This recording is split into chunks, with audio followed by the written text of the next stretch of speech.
History with के में आज हम लोग 1857 की क्रांति के बारे में कुछ जानेंगे। यूँ तो अब ये बहुत लंबा टॉपिक है और इसमें लगभग 2 घंटे की वीडियो बन सकती है, तो मैंने इसको 3 पार्ट में बनाया है। आज पार्ट 1 में हम इसके कुछ प्रारंभिक बातें और इसके कारणों के बारे में जानेंगे।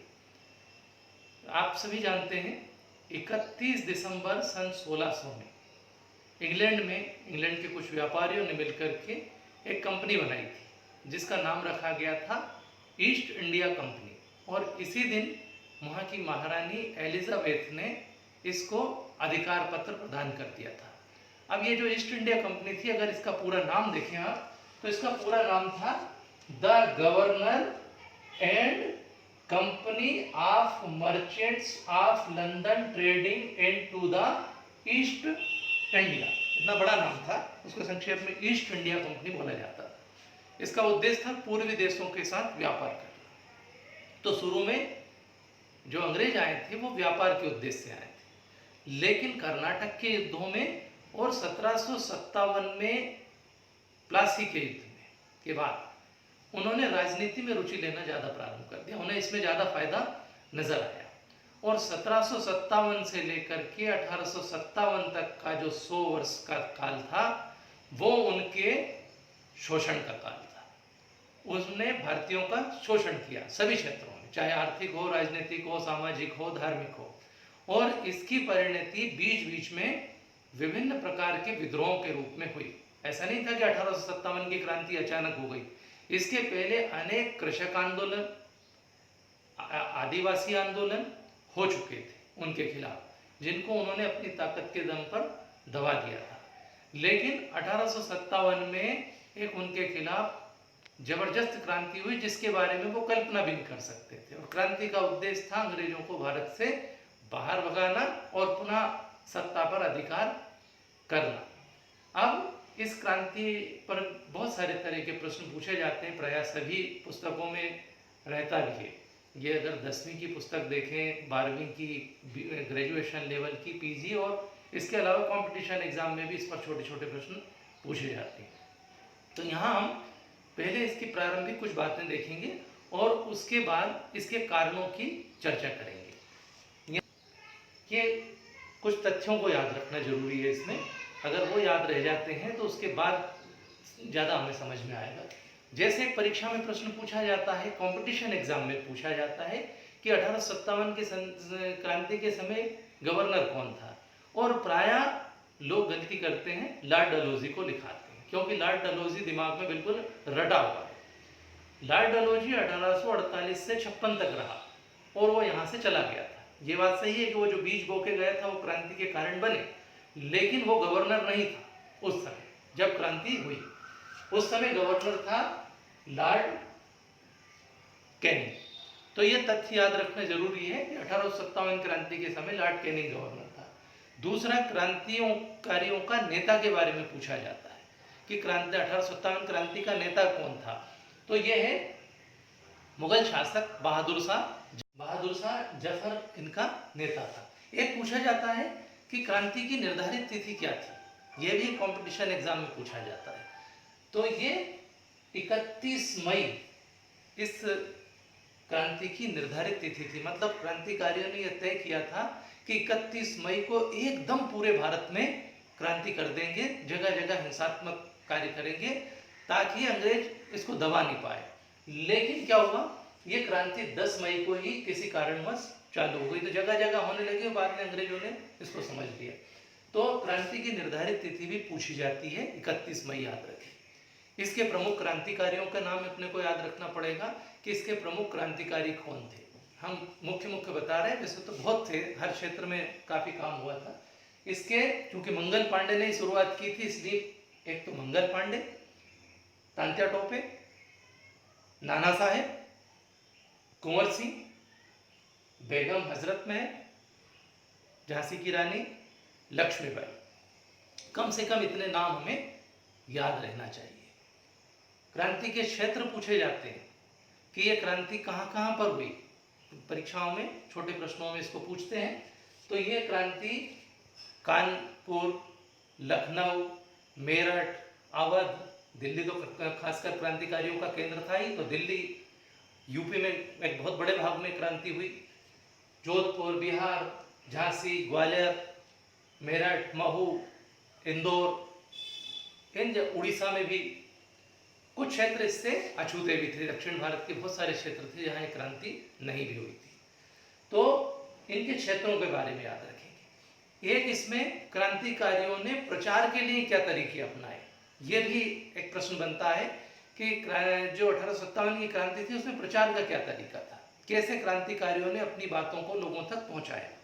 तो इसके लिए एक तो सामान्य तरीका था कि गुप्त सभाएं की गई, गोपनीय सभाएं की गई और उन सभाओं में तैयारी की गई कि कैसे क्रांति होगी। दूसरा, जब क्रांतिकारी मिलते थे आपस में तो वो एक दूसरे को रक्त कमल भेंट करते थे, जली हुई रोटियां देते थे, तो इससे समझ जाते थे कि ये भी क्रांतिकारी है और उनका एक कोड था, ये समझ लीजिए।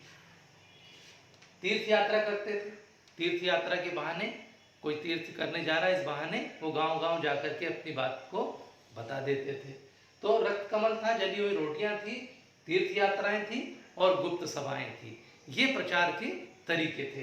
तो यहाँ तक आप देखिए कि ये तथ्य हर एक पे अपना एक प्रश्न है, 1 2 3 4 5 5-6 प्रश्न इसमें बन जाते हैं, तो ये अपने को याद रखना।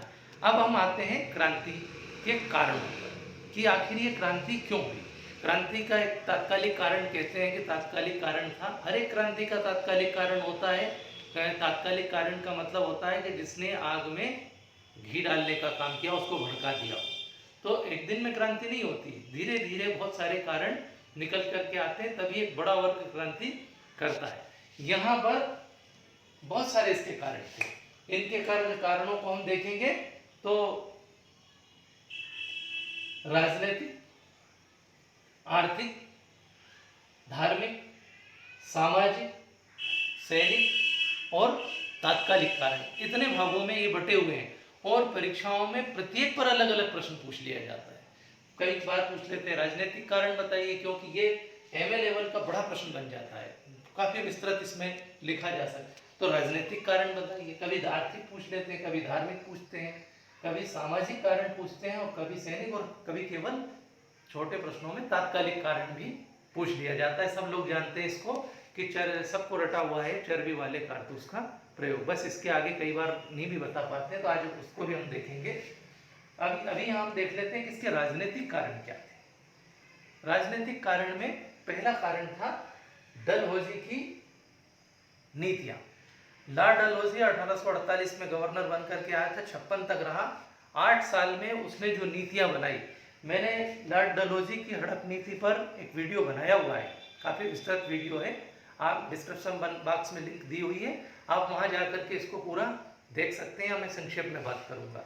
लॉर्ड डलहौजी की जो हड़प नीति थी, कुशासन का आरोप लगाने की नीति थी और युद्ध के द्वारा राज्यों को हथियाने की नीति थी, पेंशन पदों की समाप्ति करने की जो नीतियां थी, उसके कारण भारत में एक बड़ा वर्ग अंग्रेजों के खिलाफ हो गया था और उन्होंने क्रांतिकारियों का सहयोग किया। इसमें सैनिक भी थे, इसमें कृषक भी थे, इसमें विभिन्न राजा रजवाड़े भी थे, इसमें सामान्य लोग भी थे जो उसकी नीतियों से प्रभावित हुए थे। तो लॉर्ड डलहौजी काफी हद तक जिम्मेदार था 1857 की क्रांति के लिए। दूसरा कारण था बहादुर शाह के साथ दुर्व्यवहार। बहादुर शाह जफर कौन थे? मुगल शासक थे। यद्यपि उनका प्रभाव अब कम हो गया था धीरे धीरे, लेकिन और मुगल भी बाहर से आए थे, लेकिन अब भारत में हिंदू और मुसलमान दोनों ने उन्हें अपना शासक मान लिया था और सम्मान करते थे। लेकिन अंग्रेजों ने बहादुर शाह के साथ बड़ा बुरा व्यवहार किया, उनको किले से निकाल करके और दूसरी जगह कुतुब मीनार के पास जाकर के छोटी जगह पर रहने के लिए मजबूर किया गया और ये नियम बना दिया कि वो उनकी मृत्यु के पश्चात जो उनके वारिस होंगे वो राजा नहीं होंगे, वो केवल पेंशनर्स रह जाएंगे। तो इस तरह से बहादुर शाह का जो अपमान हुआ था उसको भी लोग बर्दाश्त नहीं कर सके। उच्च वर्ग के साथ इन्होंने दुर्व्यवहार किया, जो विभिन्न उच्च पदों पर लोग थे वो पदों से हट गए, तो इसके कारण ये उच्च वर्ग ने भी क्रांतिकारियों का सहयोग किया। उस समय भ्रष्टाचार था, सेना और पुलिस में बहुत अधिक भ्रष्टाचार था। यहाँ तक कि एक अंग्रेज अधिकारी लेखक ने खुद कहा है कि पुलिस को जनता कोड़ के समान समझती थी और वो भ्रष्टाचार का केंद्र था। जनता पुलिस से नाराज थी, इसलिए सामान्य जनता ने भी क्रांति में सहयोग किया। तो ये कुछ कारण थे राजनीतिक।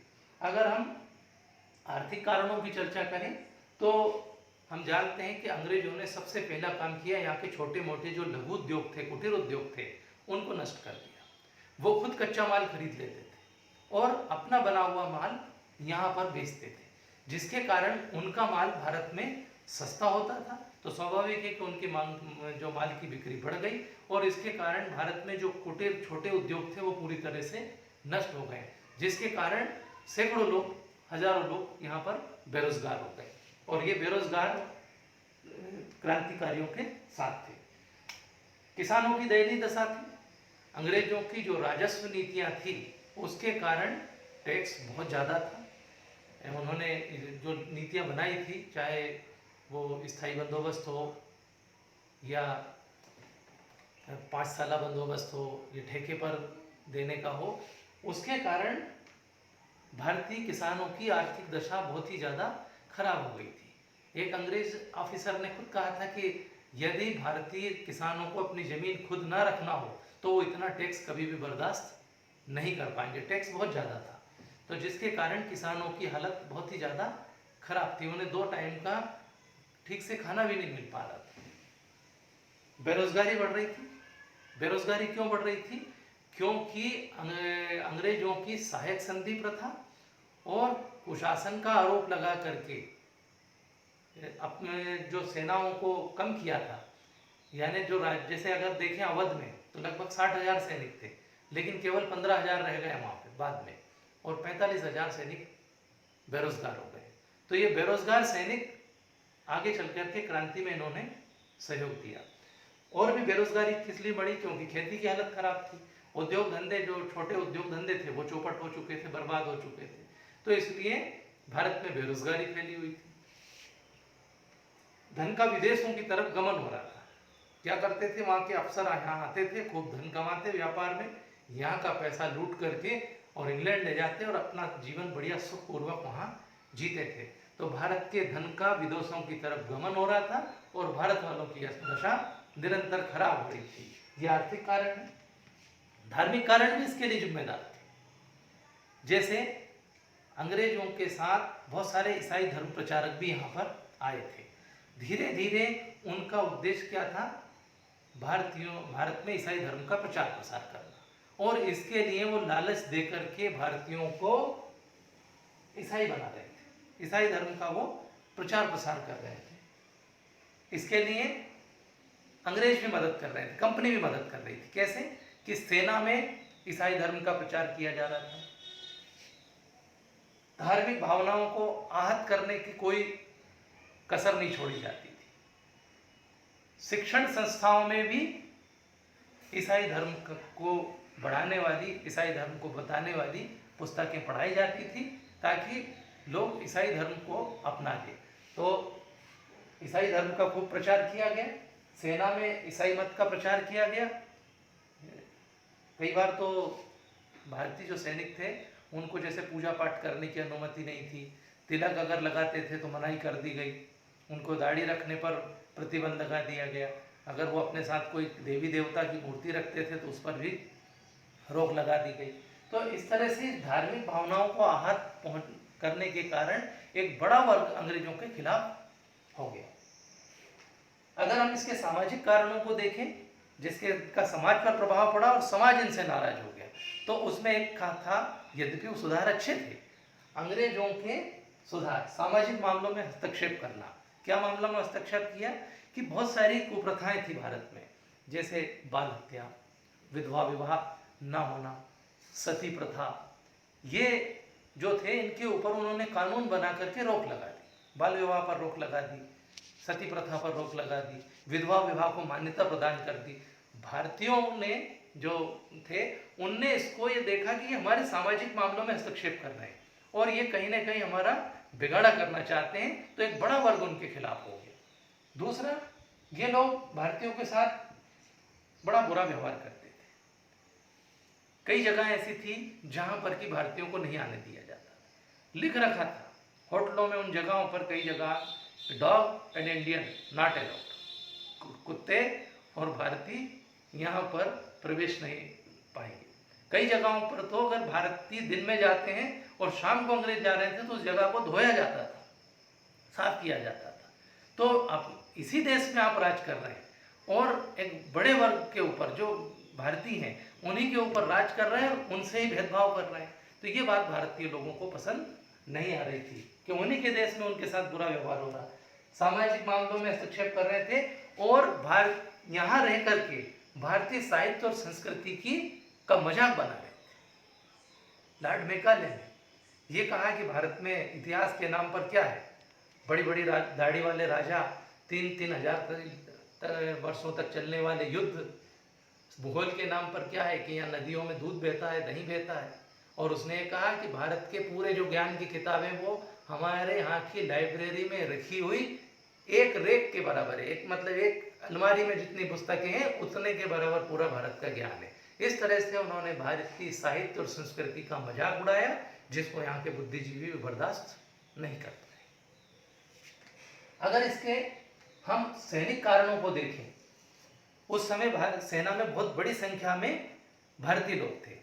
एक ऐसा कहा जाता है कि 51,000 लगभग सैनिक थे उनके, जबकि भारतीय कुल अगर देखें तो 3,15,000 भारतीय सैनिक थे। तो भारतीय सैनिक की संख्या ज़्यादा थी, लेकिन इसके बावजूद सेना में उनका निरंतर अपमान हो रहा था। क्या ये भी एक कारण बना? क्योंकि इस क्रांति में सबसे पहले सेना ने ही क्रांति की।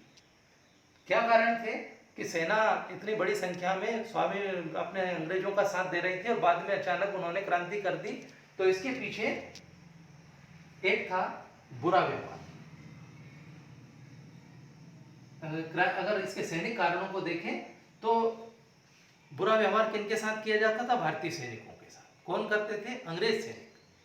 कई बार तो उन्हें भद्दी भद्दी गंदी गंदी गालियां देते थे। तो ये निरंतर जो बुरा व्यवहार कर रहे थे सैनिकों के साथ, ये भारतीय सैनिकों को पसंद नहीं आ रहा था। उच्च पदों से वंचित किनको? भारतीय सैनिक संख्या में ज्यादा थे, मेहनत करते थे, पूरी लगन से काम करते थे, लेकिन केवल वो सैनिक ही बने रहते थे। जब प्रमोशन की उच्च पदों की बात आती थी तो अंग्रेजों को ही उच्च पद पर प्रमोशन दिया जाता था, उच्च पदों पर अंग्रेजों को रखा जाता था, भारतीयों को केवल सैनिक बना करके रखा जाता। तो इससे ये भेदभाव भारतीय सैनिकों को पसंद नहीं आ रहा था। वेतन में भी अंतर था। दूसरा कारण क्या था? वेतन में अंतर होना। अंग्रेज अधिकारियों का जो सैनिक थे उनका वेतन ज्यादा था, जबकि उनकी तुलना में भारतीय सैनिकों का वेतन कम था। ऐसा कहा जाता है कि जो टोटल बजट था उसका 60% अंग्रेज सैनिकों पर खर्च किया जाता था, जबकि उनकी संख्या बहुत कम थी। उसकी तुलना में जो भारतीय सैनिक थे वो संख्या में ज़्यादा थे, लेकिन उनके ऊपर बजट कम खर्च किया जाता था और केवल 174 रुपया उस समय वेतन के रूप में उनको प्राप्त किया मिलता था। बुरा व्यवहार किया जाता था, स्वामी भक्ति पर संदेह किया जाता था। मतलब इतनी लगन से युद्धों में और काम कर रहे थे भारतीय सैनिक, लेकिन इसके बावजूद अंग्रेज अधिकारी उन पर नजर रखते थे और यह मान करके चलते थे कि ये भारतीय सैनिक स्वामी भक्त नहीं हो सकते। उनके ऊपर शक की दृष्टि से उनको देखा जाता था। एक और काम होता था कि उनके कार्य व्यवहार में भी अंतर था। अंग्रेज जो अधिकारी थे ज्यादातर छावनियों में रहते थे और भारतीयों को बॉर्डर पर लगा के रखा जाता था। जब युद्ध होता था तो अग्रिम पंक्ति में भारतीयों को लगाया जाता था और अंग्रेज अधिकारी पीछे रहते थे, ताकि अगर मरने की स्थिति आए तो भारतीय सैनिक मरे। इस तरह से सैनिक निरंतर अंग्रेजों की नीतियों से नाराज थे और ऐसे में एक कारण बन गया तात्कालिक कारण, जो कि इस क्रांति को भड़का दिया जिसने। वो तात्कालिक कारण मतलब पूरी तरह से तैयारी तो हो चुकी थी, सब तरफ असंतोष था।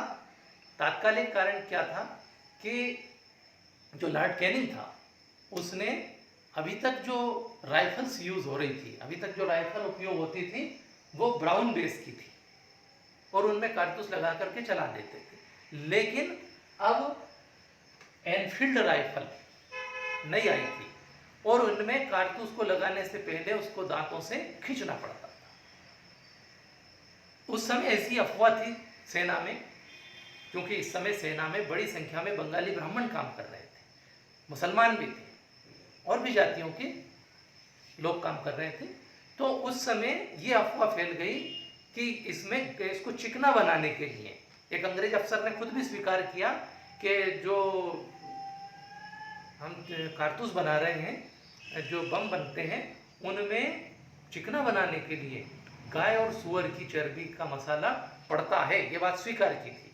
तो ये उस समय अफवाह भी थी सेना में कि वो हमारा धर्म भ्रष्ट करना चाहते हैं। मुस्लिम सैनिक भी समझते थे और हिंदू सैनिक भी कि अंग्रेज हमारा धर्म भ्रष्ट करना चाहते हैं, इसलिए वो जो कारतूस बनाए गए उनको चिकना बनाने के लिए उस पर गाय और सुअर की चर्बी लिपटी हुई है। तो ऐसे कारतूसों का उपयोग करने से भारतीयों ने मना कर दिया। जब उनके साथ जोर जबरदस्ती की गई तो मंगल पांडे नामक एक सैनिक ने एक अंग्रेज अधिकारी का काम तमाम कर दिया और यहीं से क्रांति भड़क गई बैरकपुर की छावनी से। इसके बाद का हम अगले वीडियो में देखेंगे। और एक सजेशन आया था, हमारे जो साथी लोग हैं जो देखते हैं वीडियो, उन्होंने एक सजेशन दिया था कि मैं अपने वीडियो के आखिरी में डिस्क्रिप्शन बॉक्स में कुछ प्रश्न दूं, ताकि प्रश्नों को देख करके उनको पढ़ करके उनके उत्तर इस वीडियो में ढूंढने का प्रयास करें और पूरी तरह से अच्छा ज्ञान मिल जाए। तो इस वीडियो से मैंने एक नई शुरुआत की है। आप डिस्क्रिप्शन बॉक्स में क्वेश्चंस देख सकते हैं, मैं कुछ प्रश्न दूंगा और उनके उत्तर आप इस वीडियो में ढूंढें, ताकि ये पूरा अपने को समझ में आ जाए। आशा है आपको ये वीडियो समझ में आया होगा और इससे अब समझ में आ गया होगा कि पूरी बात क्रांति के कारण क्या थे और इसकी कुछ प्रारंभिक बातें। Thank you very much.